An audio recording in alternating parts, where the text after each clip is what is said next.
Welcome to another episode where we look at history and culture through the lens of beer. Today, we're going to be cracking open a pretty fascinating chapter of beer history, Okay. focusing on the introduction of hops and the rise of industrial brewing in London between 1200 and 1700. Sounds good. Our guide for this journey is Kristen D Burton's master's thesis. It's called The City Calls for Beer. Okay. Ever wondered how beer as we know it today came to be? Mm. It wasn't a smooth transition. Imagine a world where ale reigns supreme. Right. And we're not talking your average IPA or stout. Uh-huh. This was unhopped, sweeter, and unfortunately spoiled quickly. That's a crucial point. The lack of hops in traditional ale really limited its commercial potential. Brewing remained largely a domestic affair, often handled by women known as brewsters. So these brewsters were essentially running the show, Hey? keeping Londoners happily supplied with their daily dose of ale. They were key players, absolutely. But ale was more than just a drink. It was a dietary staple, a social lubricant, and even a form of currency. Wait, currency. You're saying people paid for things with ale. Was there an exchange rate? Like how many pints for a loaf of bread? There are records of a medieval tax, the Tolcester, that was paid in ale. And there's even a story about Thomas Becket bringing 8 wagon loads of English ale as a wedding gift to the French royal court. Imagine the logistics of that. 8 wagon loads. That's a serious commitment to a good party. But let's get back to hops. Why were they such a game changer? Hops revolutionized brewing in several ways. They added bitterness, which, as you might guess, wasn't an instant hit with ale-loving Londoners. But beyond taste, hops had a crucial impact on preservation. Their antibacterial properties dramatically extended beer's shelf life. So you're saying these little green cones were the secret weapon that allowed beer to be produced on a larger scale, shipped further, and ultimately conquer the world. That's incredible. Exactly. Brewers could finally think bigger and export their creations. But as you can imagine, this transition wasn't without its challenges. London's brewing landscape became a battleground between traditional ale and this newfangled hopped beer. A beer battle royale. Sounds intense. What did that look like? You had ale brewers fiercely protecting their turf. They spread rumors about hops being poisonous and emphasized beer's foreign origins to incite suspicion. It was a classic case of tradition versus innovation. So how did beer finally win over the skeptical Londoners? Was it just the taste? Taste was a factor, but practicality played a big role. Beer's longer shelf life made it ideal for supplying the English army during those long campaigns. So even back then, beer played a vital role in military logistics.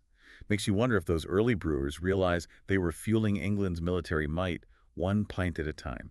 There's an anecdote about English soldiers refusing ale in favor of beer during the Scottish campaigns. Clearly, beer was gaining popularity, and not just because it tasted different. But it wasn't just about logistics, right? There were social factors at play, too. People's perceptions of who brewed what was considered fancy versus common. I'd love to hear more about that. Absolutely. Burton delves into those social perceptions. Ale brewers, particularly women, were often seen as low-skilled and were subject to strict regulations through the assize of ale. These laws controlled pricing and quality, supposedly to ensure affordable and safe ale for everyone. So it was like a medieval version of, I don't know, a food safety agency, making sure no one was brewing bad ale and ripping people off. Yeah. Was it effective? It was an attempt to regulate a key commodity.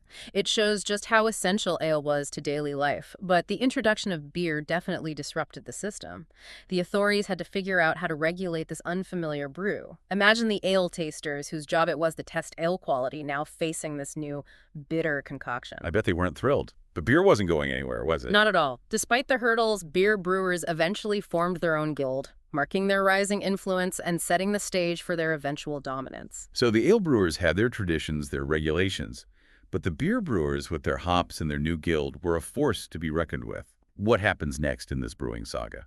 Well, the 16th and 17th centuries saw beer really rise to the top. It became increasingly popular among London's guilds and even the elite.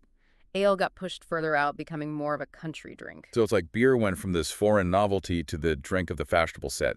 It's funny how taste changed like that. What drove that shift? A lot of factors. Right. The union of the ale brewers and beer brewers guilds under Edward VI really solidified beer's victory. It was like the old guard finally acknowledging the new wave. And this wasn't just a change in who was drinking what, right? This had real economic consequences. Absolutely. The demand for beer was so high that it spurred innovation in brewing technology. Larger kettles, more efficient processes, all driven by the need to produce more beer faster. So we're starting to see the beginnings of the large-scale brewing operations we know today. Exactly. Burton cites some compelling numbers. London's beer production jumped from 312,000 barrels in 1574 to a whopping 648,690 barrels just 11 years later in 1585. That's an incredible increase. And it wasn't just confined to London, was it? Didn't this have an impact on England's economy as a whole? It did. By the end of the 17th century, London had become a European brewing powerhouse, exporting its beer far and wide. It's a far cry from those early days of ale brewed in individual households. It's amazing how this one ingredient, hops, could trigger such a transformation. It wasn't just about the taste. It was about economics, technology, and even social status. And perceptions, too. Burton mentions a satirical work from the 17th century that captures this shift in attitudes. Oh, I love a good satire. Tell me more about that. It's called Wine, Beer, Ale, and Tobacco Contending for Superiority by John Grove. In this dialogue, ale is portrayed as the drink of country bumpkins, while beer represents the sophisticated choice of city dwellers. So the tables had completely turned. Beer had gone from outsider to the drink of the elite. It makes you wonder, did those early ale brewers ever come around to the taste of hop beer? Or did they just shake their heads at the fickle whims of Londoners? Unfortunately, Burton's thesis doesn't offer much insight into those individual stories, but what it does show is that by this point, beer was here to stay. And its legacy continues to this day. I'm definitely going to raise a glass to those innovative brewers next time I enjoy a pint. But before we wrap up, I'm curious, what were some of the lasting impacts of this beer revolution on London? Did it change the city in any tangible ways? Well, the growth of the brewing industry had a ripple effect on all sorts of things. New infrastructure was needed to support the production and distribution of beer. Think about the cooperages making barrels, the wharves where ships loaded and unloaded the taverns and alehouses where people gathered to drink. So the rise of beer wasn't just about the drink itself, it was about a whole new industry and culture springing up around it. Exactly. And of course, there were the social impacts. The rise of taverns and alehouses as centers of social life, the changing perceptions of brewers and their craft. Burton's work really highlights how something as seemingly simple as a drink can have such a profound impact on a city's development. It's a reminder that history is often shaped by things we might consider everyday or ordinary. We started this episode wondering how beer as we know it came to be. Turns out, it's a story that's as much about people and culture as it is about brewing techniques. It really is, and it's a reminder that there's always more to the story than meets the eye the next time you enjoy a beer.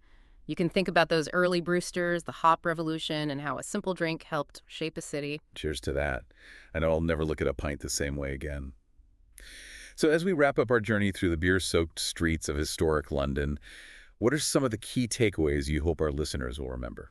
Well, first and foremost, I think it's crucial to understand how the introduction of hops truly revolutionized brewing. It wasn't just a change in flavor, it was a catalyst for economic growth, technological innovation, and even social transformation. It's amazing how something so seemingly small can have such a ripple effect. It makes you wonder what future historians will point to as the hops of our time, what innovations are shaping the world around us right now without us even realizing it. It's something to ponder over a pint, for sure. Absolutely, and I think it's fascinating how this story challenges our assumptions about ale and beer. We often think of ale as this ancient, traditional drink and beer as its modern hopped counterpart, but Burton's research shows that the line between the two isn't so clear-cut. Right. It was a gradual evolution, not an overnight switch. And that evolution was driven by so many factors: practicality, economics, even social trends. It's a story that reminds us to question our assumptions about history and to dig deeper into the stories behind the things we often take for granted, like that refreshing pint of beer we all enjoy. Exactly. So to all our listeners out there, be sure to subscribe to the show so you don't miss our future explorations of history and culture, all through the fascinating lens of beer.